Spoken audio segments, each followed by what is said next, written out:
नमस्कार, आप देख रहे हैं जन एक्सप्रेस और मैं हूं कीर्ति मोदनवाल। बिहार चुनाव के पहले चरण की वोटिंग से ठीक पहले राजनीतिक हलचल तेज हो चुकी है।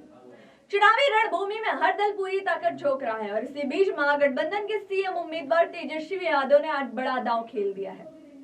तेजस्वी यादव ने आज प्रेस कॉन्फ्रेंस कर कई बड़े वादे किए हैं और दावा किया है कि इस बार जनता बदलाव के मोड में है। उन्होंने कहा यह चुनाव परिवर्तन का है, जनता पुरानी सरकार को उखाड़ फेंकने का मन बना चुकी है। सबसे बड़ा ऐलान महिलाओं को लेकर किया है। तेजस्वी यादव ने कहा है कि अगर उनकी सरकार बनती है तो मकर संक्रांति के दिन यानी 14 जनवरी को राज्य की माताओं और बहनों के खाते में एक मुश्त 30,000 रुपए भेजे जाएंगे।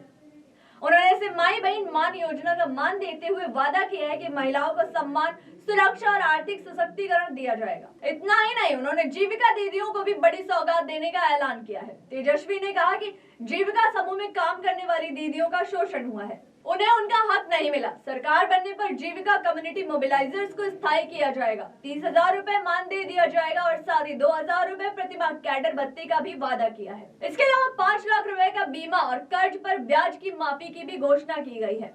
पुरानी पेंशन योजना को फिर से लागू करने की बात तेजस्वी ने दोहराई। सरकारी कर्मचारियों के लिए उन्होंने बड़ा ऐलान किया। पुलिसकर्मी, शिक्षक, स्वास्थ्य कर्मी और अन्य कर्मचारियों की पोस्टिंग गृह जिले से 70 किलोमीटर के दायरे में की जाएगी ताकि उन्हें परिवार से दूर न रहना पड़े। किसानों के लिए भी घोषणा की झड़ी रही। तेजस्वी यादव ने कहा कि अगर उनकी सरकार बनती है तो धान और गेहूं पर एमएसपी के अलावा धान पर 300 रुपए प्रति क्विंटल और गेहूं पर 400 रुपए प्रति क्विंटल बोनस दिया जाएगा। इसके अलावा सिंचाई के लिए किसानों को मुफ्त बिजली देने का भी वादा किया है। उन्होंने पीएसीएस यानी पैक्स प्रतिनिधियों को जनप्रतिनिधि का दर्जा देने और प्रबंधकों को मानदेय देने के मुद्दे पर भी विचार करने की बात कही।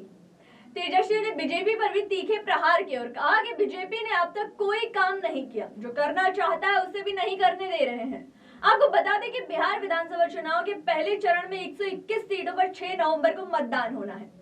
तेजस्वी यादव ने महिलाओं को आर्थिक सहायता की तारीख का ऐलान बड़ा चुनावी संदेश दे दिया है। अब देखना ये दिलचस्प होगा कि जनता इन वादों पर कितना भरोसा करती है और इनका चुनावी असर कितना पड़ता है। ऐसे ही और राजनीतिक खबरों को देखने के लिए जुड़े रहिए जन एक्सप्रेस के साथ। धन्यवाद।